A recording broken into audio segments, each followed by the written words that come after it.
Welcome to the Cowboy Entrepreneur Show, created and hosted by Scott Knudsen, to explore the crossroads of horses and business. Now here's your host, Scott Knudsen. Hello and welcome to the Cowboy Entrepreneur Show. I'm your host, Scott Knudsen. Whether you're listening to us on the radio out in California on KCAA, our NBC affiliate, or watching our podcast on one of our many platforms, we appreciate you and thank you for sharing the Cowboy Entrepreneur Show. Today we have a very special guest, a dear friend of mine, Lisa Diersen is on. She's the director and founder of the Equus Film Festival. And there's so much that goes into the film festival. I can't wait for her to tell her story, and I know you're going to get so much out of it. So, Lisa, thank you for being on the show. Thank you. Thank you so much, Scott, for having me. I'm super excited because we're going to do the film festival this year in Sacramento, California, which is a complete polar opposite of where we were supposed to do it this year. But the way everything works out, it works out for the better. And the Sacramento audience has just been amazing, wanting us to be there. So I love that. And, you know, the cool thing about our show is we have so many horse and Western world lovers, but we also have people that have never ridden a horse, but just like the entrepreneurial side of it. And you offer both. And that's why I'm so excited that everybody gets to listen to you and watch you. So when you were growing up, did you just one day say, I want to have a film festival? Or did you grow up in the horse industry and it just kind of started coming along slowly and it transitioned into that? Well, I'm one of those kids that has been horse crazy my whole life. I love it. So we joke, and someone just asked me for a quote, that the Breyer horses are kind of the gateway drug to riding. Uh-huh. But I've ridden since I pretty much so when I walked. We always had a friend, or my grandmother always had a pony, so I was always able to ride. And rode as an adult, English, Western, kind of everything in between. I had a quarter horse. I had a little pony of the America. So he kind of had all kinds of horses. I now have a Lusitano. He's 21 years old. He was a stallion up until this year. I decided to give him a nice reprieve and be able to be turned out with other horses by gelding him, and he's now so happy being able to be out with other horses. And it helped he wasn't a bad stallion, but now he can relax the rest of his life. But so I've always had horses, but for the film festival, this is our 10th year. Awesome. Congratulations. Thank you.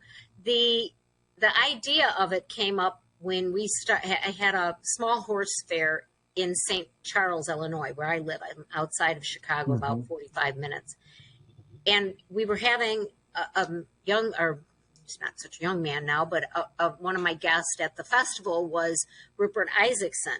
And Rupert had written a book that was a New York Times bestseller, and then he made a documentary called The Horse Boy about his son and autism and dealing with children with special needs. And I have a very strong feeling about people not being empathetic enough to families who deal with kids with special needs. And his whole story is about how horses reconnected his son and helped with everything else. So Rupert was coming in to do what's called the Horse Boy method, which is his program. And I asked my friend who owned a theater if I could screen Rupert's film.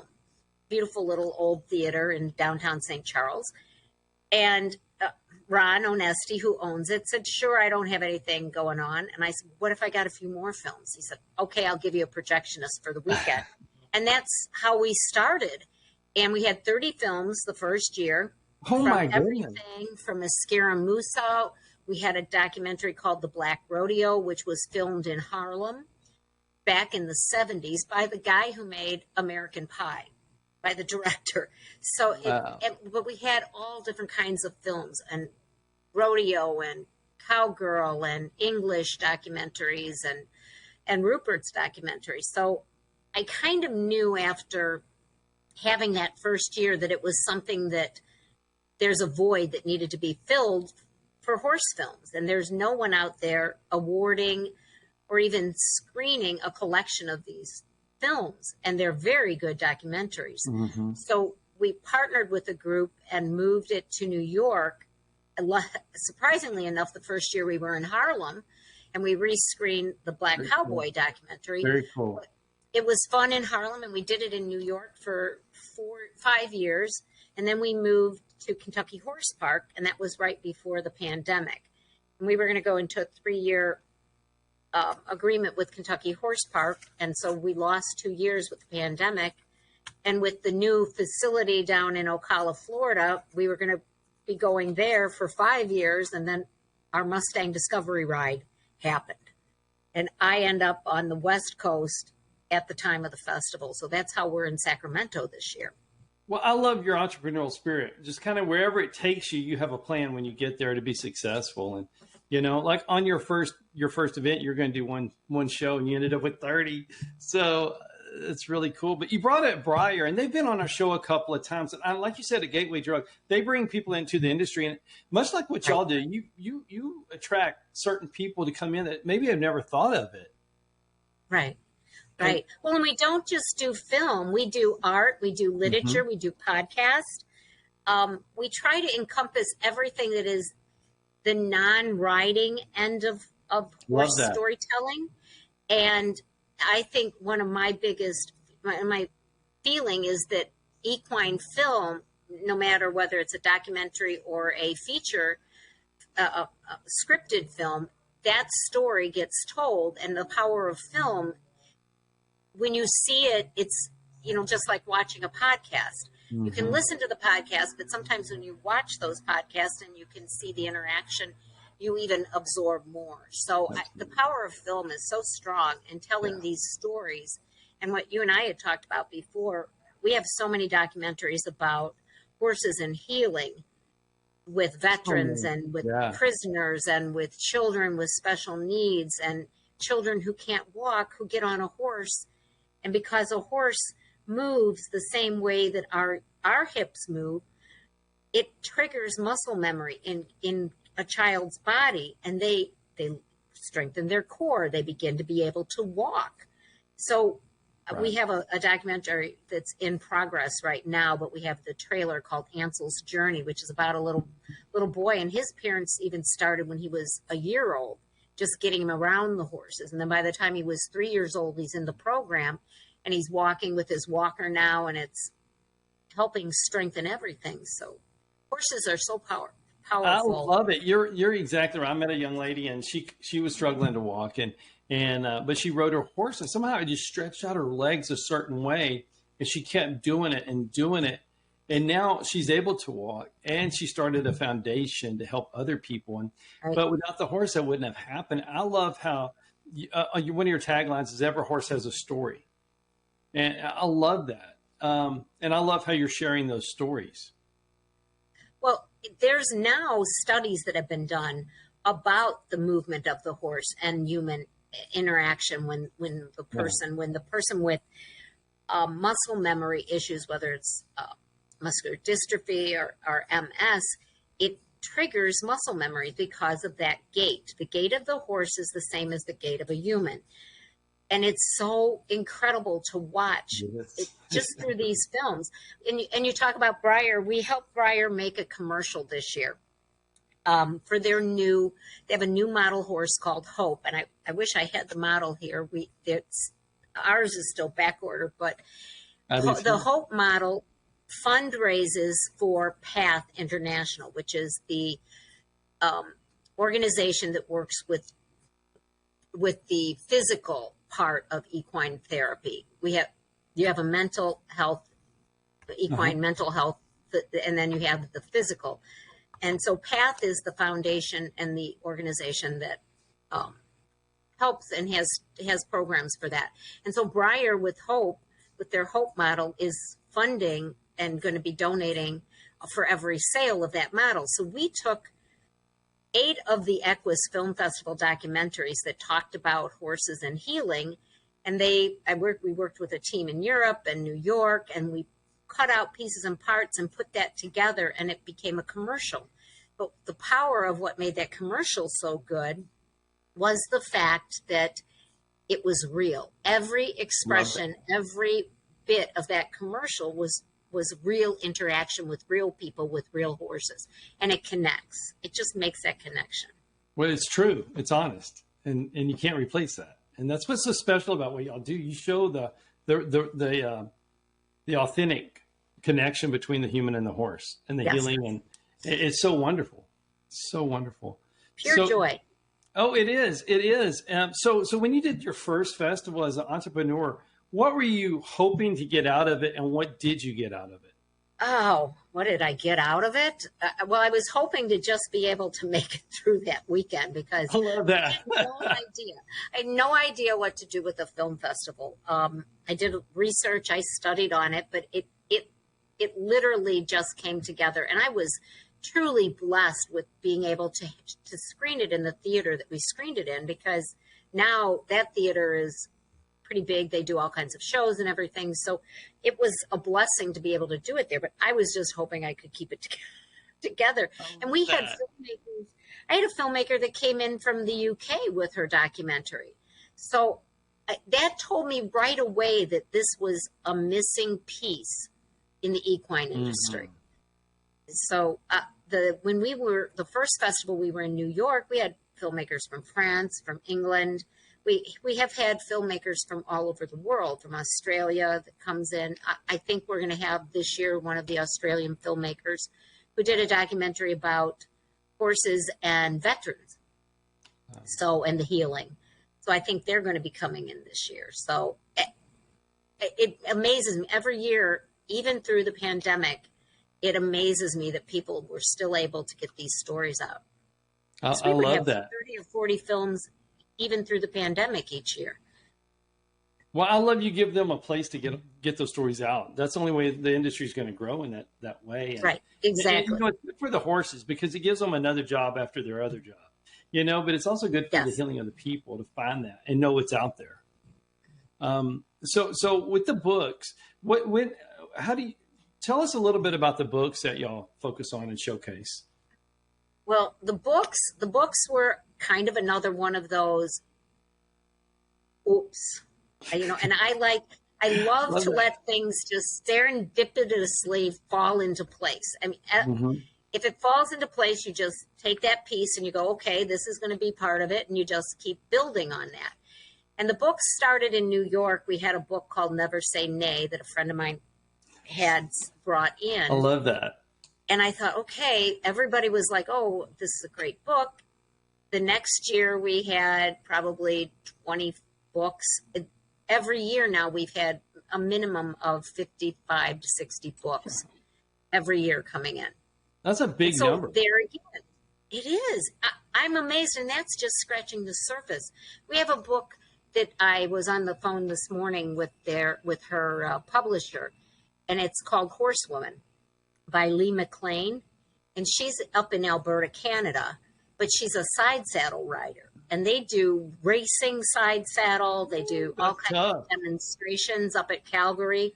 So, and then they have a documentary. So her book is coming in, and then a documentary is coming in called Her Story, which is about side saddle. So we'll kind of highlight that and talk about that and do maybe a panel on, so people can learn about side saddle. And then those panels go up onto our YouTube channel. So, we have an amazing team of people helping. So it's exciting. It has to be. It just has to be, especially when it's coming from around the world, all the new stuff and then all the old stuff you get to uncover and share. Yes. So what's a story before break? We're getting close to break. What's a story that, do what? No, I was just going to say, you can't do this. You can't create something like this and run something like this without an amazing team of, I call them my herd of people behind you helping. I mean, there's just no way to have any of this happen without everybody that's working together.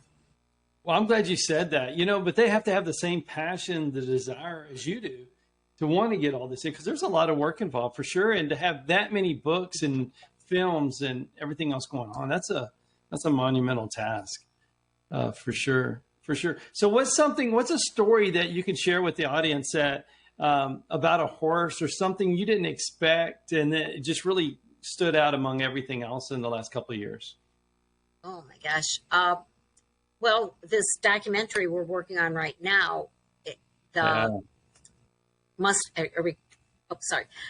documentary we're working on right now is the Mustang Discovery Ride. It's 5,000 miles, 5,000 Mustangs. Every day there's something that's happening on that ride that we have to work out and work through, and logistics, and make sure that everything is going well as that ride's going along. So I won with making a documentary about that while it's happening. That's and incredible. Filming the story, getting the stories put together. As she's going across the country, we're interweaving and hooking her up with other Mustang people and groups all the way across the United States. And this week she's going to be meeting up with Wes Taylor at his Wes Taylor Wild Mustang Ranch out in Utah, in Loa, Utah. And our filmmaker will be flying out there and meeting and riding with her for another couple of days as that's going on. So that's so awesome. Every day is an adventure with this. Oh, it's amazing. And I can't wait to share that with the audience. When we come back from break, I really want to get into it, like where it started, how many states, and how do you do a documentary? Do they fly in every single time? And just really get into it and take the audience in there. So, and it's a great story. So when we come right back with Cowboy Entrepreneur Show here with Lisa Diersen at Equus Film Festival, talking about her big new documentary. Scott will be right back with more. Hi, I'm Scott Knudsen, host of the Cowboy Entrepreneur Show, heard on KCAA Fridays, 3 p.m. Pacific. I'd like to talk to you about something I'm very passionate about. Those that know me know I love my coffee. In the morning, afternoon, and even late in the evening, I enjoy a good cup of coffee almost any time of the day. Now, my team at the Cowboy Entrepreneur Show has been working for several months on creating and introducing our own brand of coffee. We wanted to make sure that we got it just right. We don't want to put our name on anything unless we're 100% certain that it's the best product available, and we've finally done it.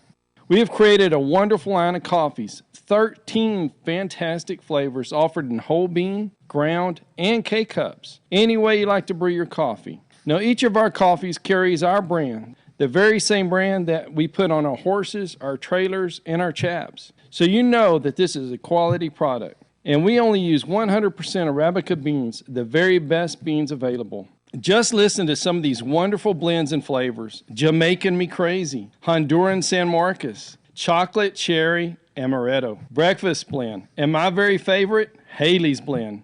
A coffee so good, we named it after my daughter. You can order these coffees today by going online to javacowboy.com. That's javacowboy.com. And if you order today, you can get an extra 10% off your final purchase just by entering the promo code COWBOY on checkout. Remember, that's promo code COWBOY for an extra 10% off. Just go to javacowboy.com to order your coffee today.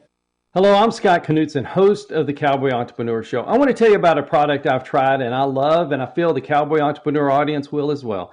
It's Rebellious Infusions. Rebellious Infusions, there are little packets of flavor. And you know, it gets hot in South Texas, over 100 degrees every day. And I like my water, but it's water. So I use these infusions, put them in my water. It makes it cold. It's great flavor, 0 sugar, 0 calories. It's pure energy infusions. Rebellious Infusions. Go to drinkrebellious.com or on all social media platforms. Drink Rebellious.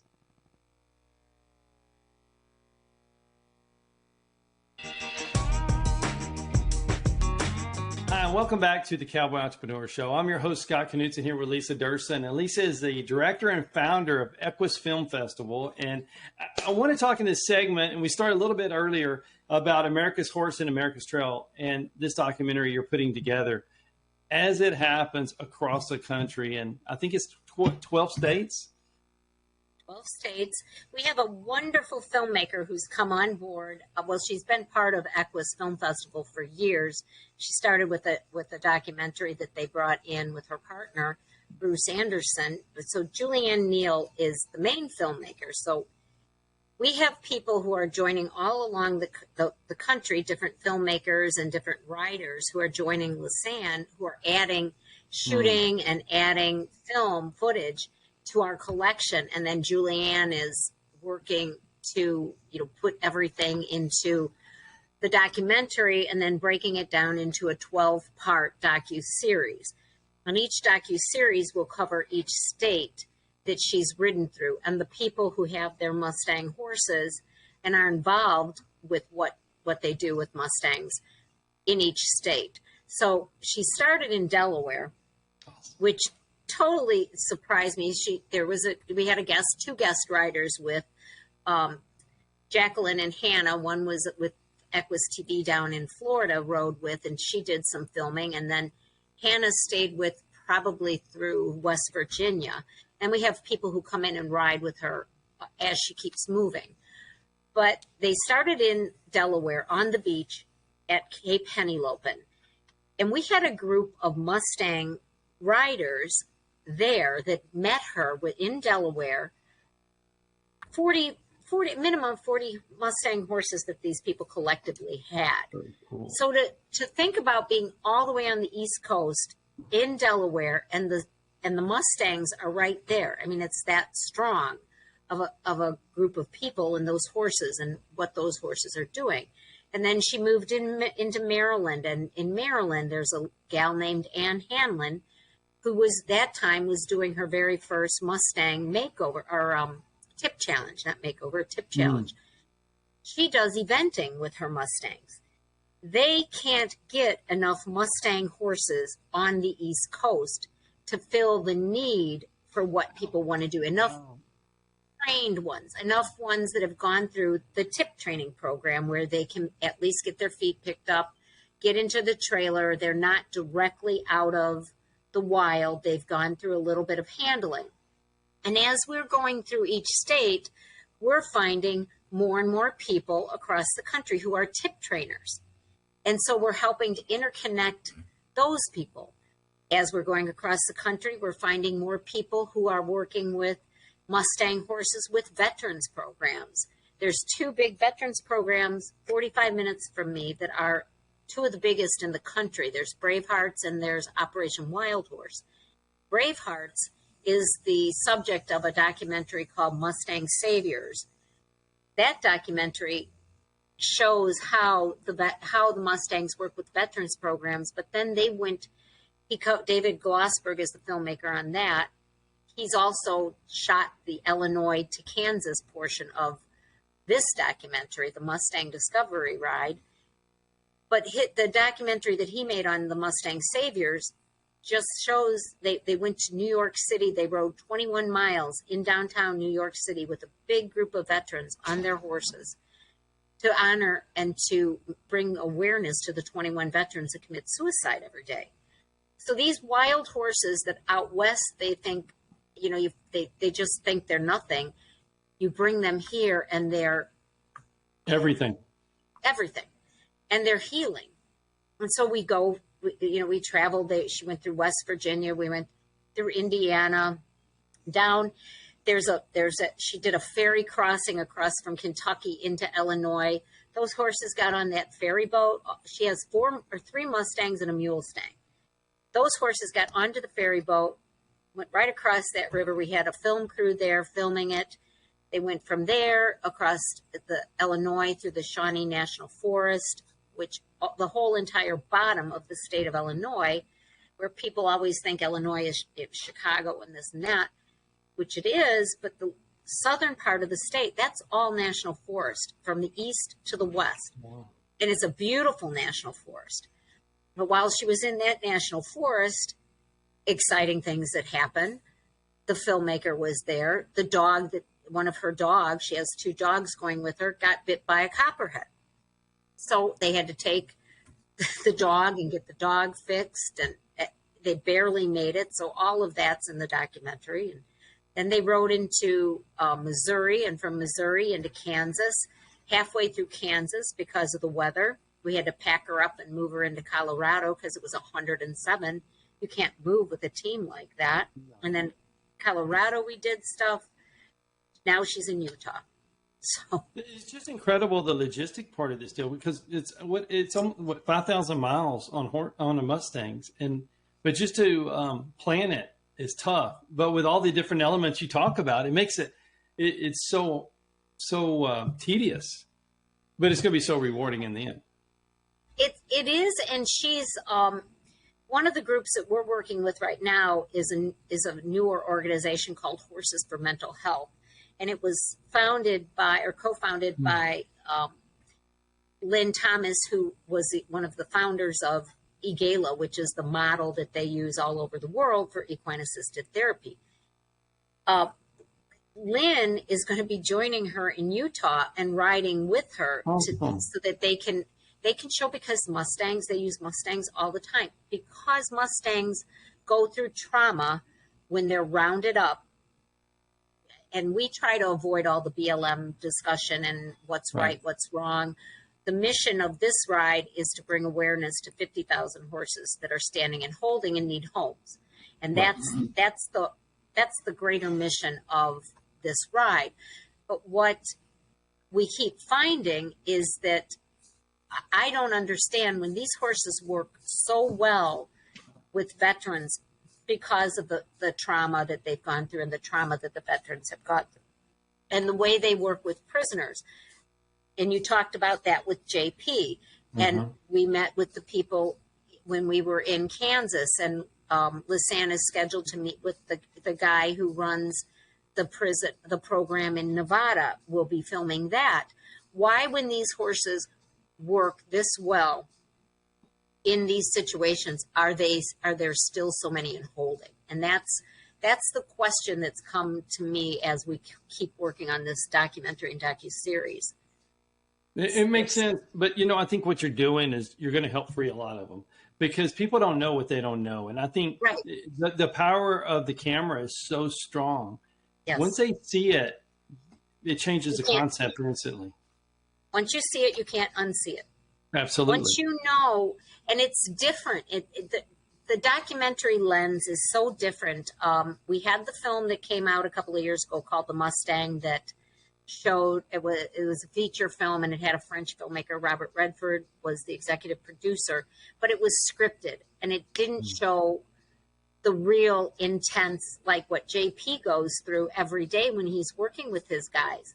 It didn't show that intensity and the real stories that are happening. What we're able to do with this documentary is to show the people who are really involved and really working, and those real stories and those real tears.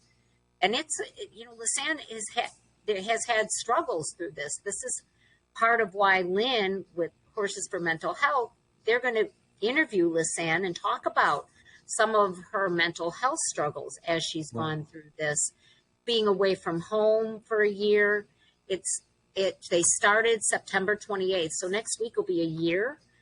The documentary and the filming is due to end at Point Reyes Beach in San Francisco. It's about 50 miles north of San Francisco, November 28th or 29th, depending. That'll be kind of the scripted part. So as she rides on the beach, the filming will be nice and all of that. And that's why the film festival will be on the West Coast this year, because we're all going to be there when that ride ends. That's so awesome. That's so awesome. And it has to be tough on her. Like you say, being gone from home for over a year, the dog getting bit by a snake and just different things. It just wears on you mentally and physically, but it's cool you're capturing it, because so many people would want to do it. She's doing it for everyone who wants to do it. Right. And that's one thing we find with people that talk about these long rides. And when we're in Sacramento, one of the people that's going to come in and guest ride with her at the end, and then he'll be at the festival because his documentary is Felipe Lete. And Felipe he has a documentary coming in that's called The Long Rider. He rode from Canada to Brazil, from BC to Brazil. It took him 2 years. He filmed his own, literally his own documentary. He would set the camera up. Lisanne is doing filming as she's going along, and then we have filmmakers who come in and help. But Felipe's story is amazing, and that documentary was, I can't wait for everyone to see it, because it's gonna be awesome. The things these long riders go through, and long riding, there's a Long Riders Guild for anyone who travels over 1,000 miles in a single ride. Then you qualify to be in the Long Riders Guild, and it's an international organization. And there's people all over the world who do this, and I didn't know about that until I got into this. Not the film festival. When I got into the film festival, we've had a couple of different documentaries and stories. We had a guy who wrote a book. He went from Alaska all the way down to South America, the tip of South America, and he wrote a book about that. So there's all these people out there. We had Bernice Endy, she passed away last year right as the girls were starting to go on their ride. And Lisanne had just been able to meet her right before she took off riding. She has a documentary called Lady Long Rider, and then she has a book called The Lady Long Rider. Both of them are the stories. You can't get stories like that if you. I love the spirit. You know, the spirit of what they have and how they want to do that, because it's a challenge to not only the horse or the Mustang, but to the person. That's pretty tough. That's pretty tough.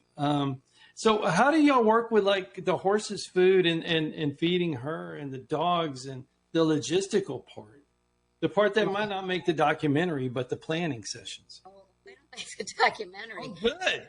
Yeah, because we have a feed supplier. We have a really great feed supplier that is out of Florida. It's called Crypto Arrow, and they ship feed to different locations, and then either I'll go pick it up and drive it to them, or we'll do whatever we have to do to get stuff picked up and moved to her. She's traveling with a truck and trailer, so we can put hay in. But one of the problems that she's run into now going into California or Colorado and Utah and Nevada is when she's traveling on BLM land, she has to use hay and other stuff that's seed free or so that she can collect the seeds, because you can't leave that. So the hay has been an issue, her trying to keep enough hay for all four of the horses or animals. We work on donations. I mean, literally, this has been, we were funded in the beginning by Mustang Heritage Foundation. Great group. They're going through some things now. So they cut her funding by like 70% for the last part of the ride, which she's in the roughest part of the ride right now. So we're borrowing and stealing to keep her on the trail. But the more we get the story out, the more every time she asks, people come out of the woodwork on the GoFundMe page, or it's wonderful to see these people who just want to see her make it across the country. They want to see this story. Well, she's riding for them too. Yeah, and there's been so many people that have been part of it. So if somebody wants to give, like when they're watching our show or listening to us on KCAA, and they're like, "Man, I want to give," or "I want to watch a little clip, see what she looks like, what the Mustangs look like. I want to give." How can they do that? Well, we have on the Equus Film Festival page, which is www.equusfilmfestival.net. We have a tab up at the top that's a Mustang Discovery Ride page. They have their own page, and on there is links for her stories and our trailer, and then there's a GoFundMe link, and there's a GoFundMe link on the front of so someone can help either the filmmaker who has a GoFundMe going, or they can help Lisanne, because we have two projects going at the same time. And again, like with the filmmaker, with Julianne, with JA Media Productions, a lot of this comes out of pocket until the film is, made. When Ben Masters 10 years ago did Unbranded, and that was in one of our first film festivals. Awesome. He was able to tell the story of, here, Mustang horses are great. They make great pack horses. They make great riding horses. We're going to ride them from Mexico to Canada. And he told that story. And it was beautiful, absolutely beautiful documentary. We now are traveling with a documentary called The Mustangs, America's Wild Horses, that we show every place that we stop. Lisanne stops, and I'll schedule up what we call Meet the Mustang events. We send out press releases, and we've had tremendous press coverage. But that documentary shows what's going on with Mustangs now. And Robert Redford was the executive producer on that. Steve Latham was the director. And it shows the darting programs that they do with the wild horses. It shows the sanctuary with Netta DeMaio out in California, where she has 4 big sanctuaries. It shows the Operation Wild Horse in Illinois, which works with the veterans and the horses. And then it shows Mustang Heritage Foundation. And it shows what's going on with these horses. What we're going to do with the Mustang Discovery Ride Project, this documentary, it'll be showing what happens now, what is going on across the country with the people who have the Mustang horses, all the way from the East Coast to the West Coast. There's people involved with these horses, and there's wonderful things happening with these horses. And they're not just cowboy horses anymore. Oh. They're for everybody. And what has amazed me with these horses is how once they get past that fear and overcome, all of the stuff that they've gone through, and they get quiet and they go through the tip training programs and they become family horses, they're like nothing I've ever seen. Watching these horses, when we went into Washington, D.C., they rode into downtown D.C. along the sides of the roads, right up to the Washington Monument, and it was mind-blowing. And these horses, incredible. They just did their job. So I love it. We want to tell everyone that there's 50,000 of them. You're in Texas, right? How many? Do you have any idea on how many horses are in Texas?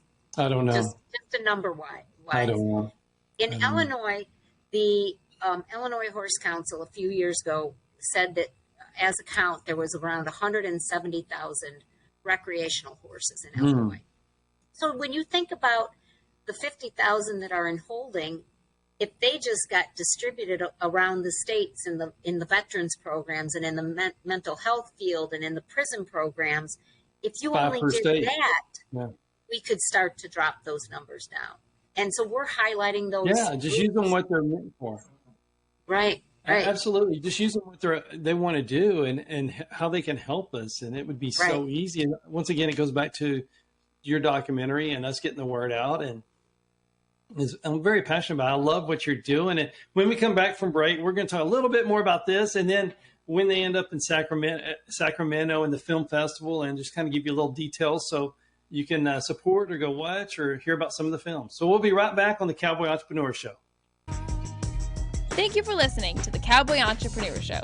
Scott will be right back with more. For more information on Scott Knudsen, the Cowboy Entrepreneur, visit us online at cowboyentrepreneur.com.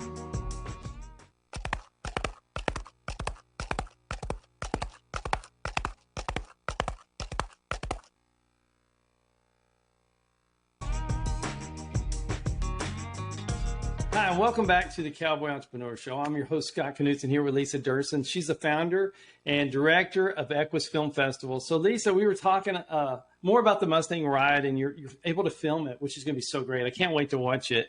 And so tell us, so you do 2 events a year, I believe is what I read. Is that correct, your film festivals? We do a main film festival every year, which is what you're going to be at, hopefully in Sacramento. And that film festival is where we do our Winnie Awards. So we do that once a year. And now that COVID is passed, we're back into traveling. So before COVID, I would be in a different location every month. We'll be doing Rocky Mountain Horse Expo again this year. We're going to do a film festival up in Calgary, Canada, in BC. And we're going to be doing another one in Connecticut. Well, in next month, in October, we have one happening in Connecticut. So we travel all over the country throughout the year, just taking the films and being able to tell the stories. But the one big main event is in Sacramento, where the authors come in and the filmmakers come in and the artists come in, and they all get together, and it's a great industry event. And you're such a hard worker. You're doing so much for our industry, and your association is just by traveling and getting the word out. And you have the streaming service too, which I think is really cool. Would you talk a little bit about that? Yeah, we have the Equus Film channel. So finally, we've we're going to be making the big announcement when we're in Sacramento, but we finally have the app finished. So you can watch it on every device. We're on a platform called Film Festival Flicks, and we're the Equus Film channel on Film Festival Flicks. And we've got probably 300 pieces up right now, and that will start to load up and change and rotate, and new stuff coming in all the time now that the apps have finally been approved, that's been a couple of years of development that Benjamin Oberman, who runs Film Festival Flicks in California, has been working on. I had no idea how intense and how much work it was with this app development. So now we're there. So we're really excited. So people can get subscribed.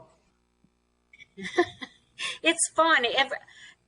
When you love what you do, it's not ever work. When you love what you're doing every day, I get to do something that when I was a little girl, being around horses was what I always wanted to do. I get to do stuff every day now that is horse related. How does it get better than that? So, and I get to tell stories. It's so great. I was going to ask you some advice for entrepreneurs or someone starting, their own business. And I think you just said it. Do what you love. Yeah. And then work really, really hard. Do what you love. Yeah. Yeah. It isn't just an 8-hour day. If you want an 8-hour day, go get a regular job. This is not an 8-hour day. I'm always talking to someone somewhere, and when you're working with people around the world, it can be 6 o'clock at night here, but it's 6 a.m. in Australia or wherever, and you have to have a call with somebody. So the one thing that I'm really loving about this is what all the different stuff I'm finding out, especially with this ride, and how stories that we've had in before. And I was telling you a little bit about the program in Chattanooga, Tennessee, that partners inner city kids up with Mustang horses to do dressage. That was a documentary a few years ago. Now, so Sue Ann will be the lady who built these schools and was the producer of the documentary. It's called When the Dust Settles, and it's available for free for anyone to watch on the internet. Great documentary. But telling those stories and then being able to tie it in now with the Mustang program is so much fun, because I like to think of myself as a connector. I remember something that I've worked on before, and we can use that here, or I need to introduce them to this person, because we've been doing this for so long now. So, I love that. I love how you're helping people get connected, because that's the whole deal. Once you have that relationship with somebody, it really helps propel what they're trying to do in the industry. Right. You have to be able to do that. And the other thing I was telling you about, when Lisanne's going through Utah right now, there's a gentleman who's going to be joining her to ride for a while.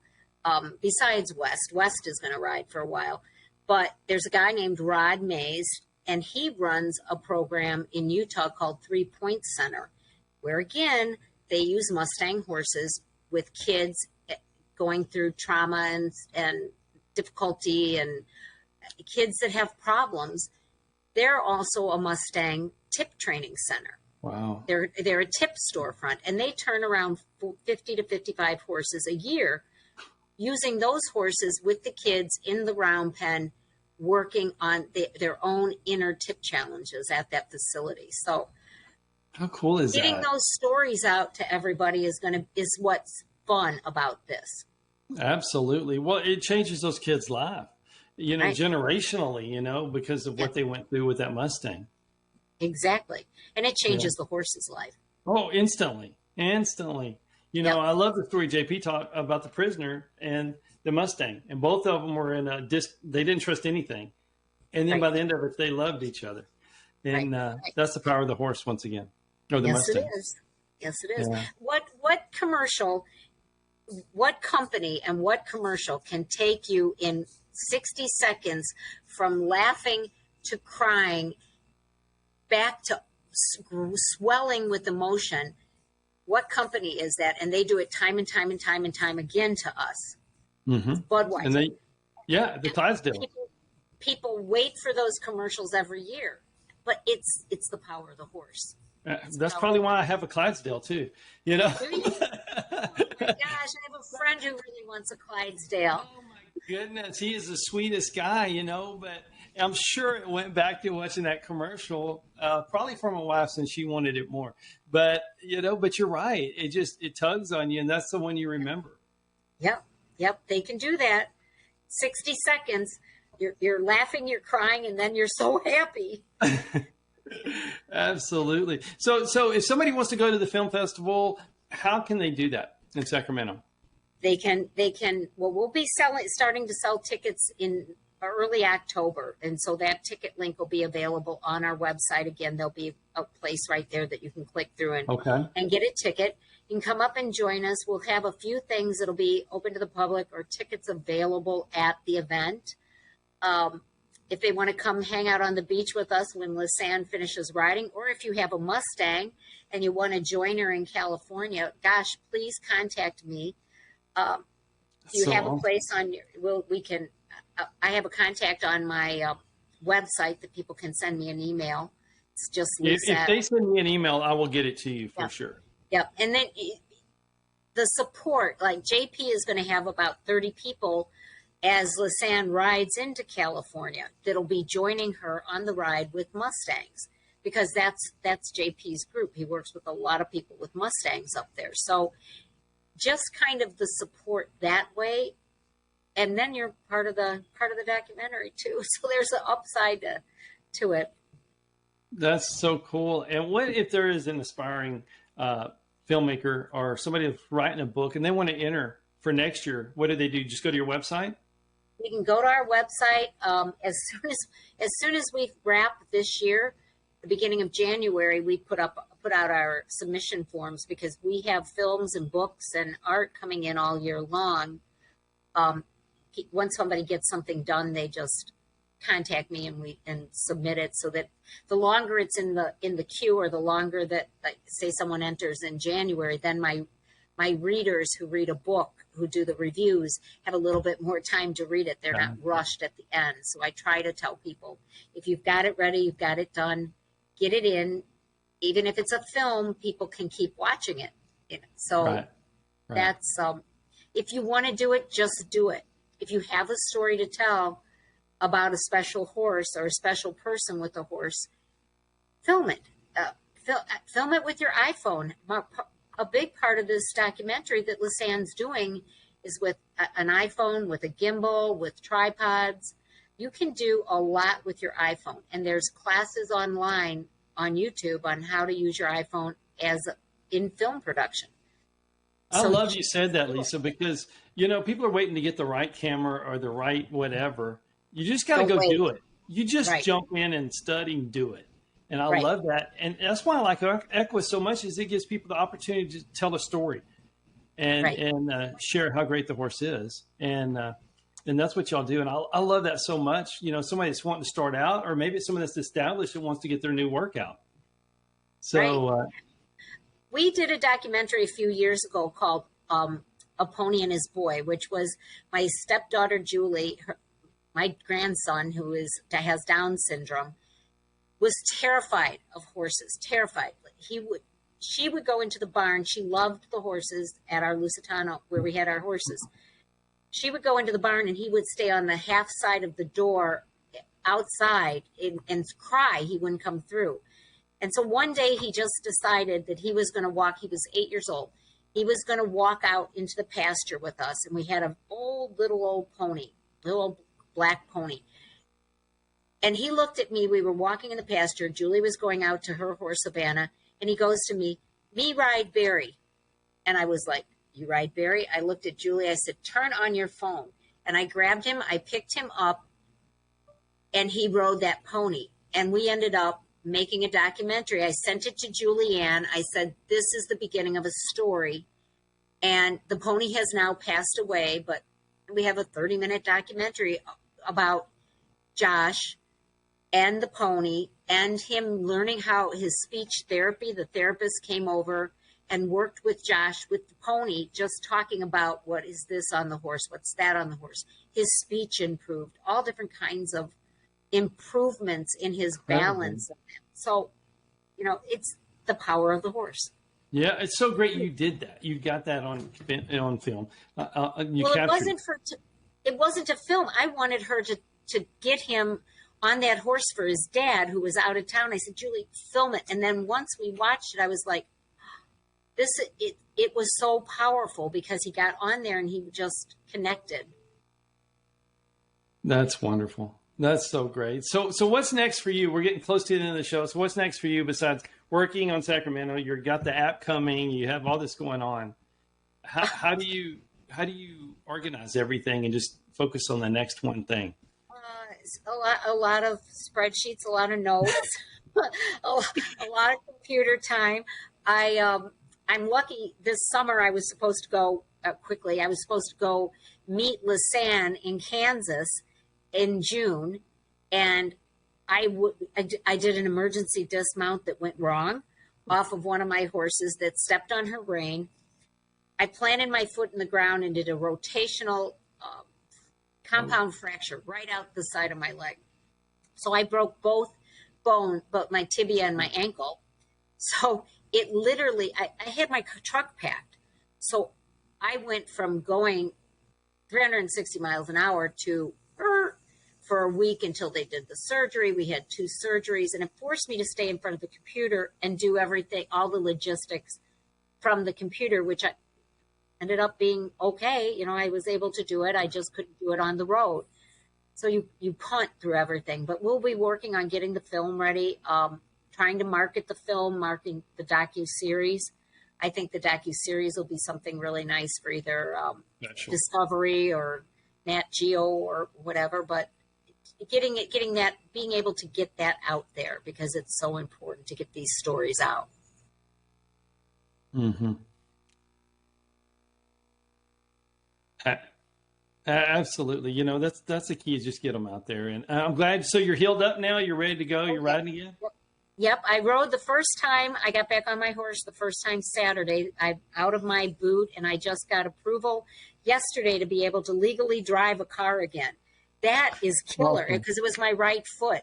So I couldn't drive. I had this great big boot on, and then the big cast. And at least I had a purple cast. They let you choose the color. So I had a purple cast all summer. But what I did on my summer vacation, I didn't get to ride. But yes, Saturday was the first time, and it was great. Congratulations. Congratulations. And, once again, I know we're getting close to cut off, but when you were hurt, laid up, you didn't feel sorry for yourself. You didn't stop working. You didn't just watch TV. You kept working, and that's the entrepreneurial spirit. I love it. Yeah. Who else is going to do it? No one. That's the entrepreneur thing that I think people get into this industry, just being their own boss. Once they understand that, they'll be okay. But it's just doing that, Yeah, you have to do it. Well, thank you for everything you're doing for the industry, and it's really making a difference. Like we said earlier, Briar's bringing people in. You're bringing people in, and even if people don't ride a horse, they can still be in our industry. They can still contribute, and we need them. Yes, we do.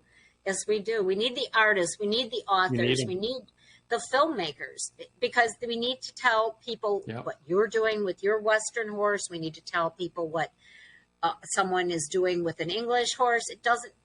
To me, it doesn't matter. It's what are you doing with your horse? How are horses helping people? How are people helping horses? I love it. Well, Lisa, thank you so much for being on the Cowboy Entrepreneur Show. And thank y'all for watching the show today and also listening to us on KCAA. Thank you, Lisa. Thank you, Scott.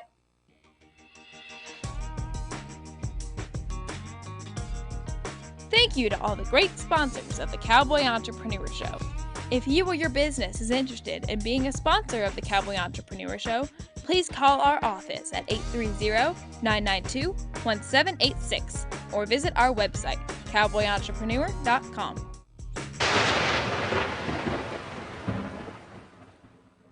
Hi, I'm Scott Knudsen, host of the Cowboy Entrepreneur Show, heard on KCAA Fridays, 3 p.m. Pacific. I'd like to talk to you about something I'm very passionate about. Those that know me know I love my coffee. In the morning, afternoon, and even late in the evening, I enjoy a good cup of coffee almost any time of the day. Now, my team at the Cowboy Entrepreneur Show has been working for several months on creating and introducing our own brand of coffee. We wanted to make sure that we got it just right. We don't want to put our name on anything unless we're 100% certain that it's the best product available, and we've finally done it. We have created a wonderful line of coffees, 13 fantastic flavors offered in whole bean, ground, and K-Cups, any way you like to brew your coffee. Now, each of our coffees carries our brand, the very same brand that we put on our horses, our trailers, and our chaps. So you know that this is a quality product. And we only use 100% Arabica beans, the very best beans available. Just listen to some of these wonderful blends and flavors. Jamaican Me Crazy, Honduran San Marcos, Chocolate Cherry Amaretto, Breakfast Blend, and my very favorite, Haley's Blend. A coffee so good, we named it after my daughter. You can order these coffees today by going online to javacowboy.com. That's javacowboy.com. And if you order today, you can get an extra 10% off your final purchase just by entering the promo code COWBOY on checkout. Remember, that's promo code COWBOY for an extra 10% off. Just go to javacowboy.com to order your coffee today. Hello, I'm Scott Knudsen, host of the Cowboy Entrepreneur Show. I want to tell you about a product I've tried and I love, and I feel the Cowboy Entrepreneur audience will as well. It's Rebellious Infusions. Rebellious Infusions, they're little packets of flavor. And you know, it gets hot in South Texas, over 100 degrees every day. And I like my water, but it's water. So I use these infusions, put them in my water. It makes it cold. It's great flavor, 0 sugar, 0 calories. It's pure energy infusions. Rebellious Infusions. Go to drinkrebellious.com or on all social media platforms. Drink Rebellious. The most diversified radio station on the dial, KCAA. Karen and the staff at It's a Dog's World Canine Academy reminds listeners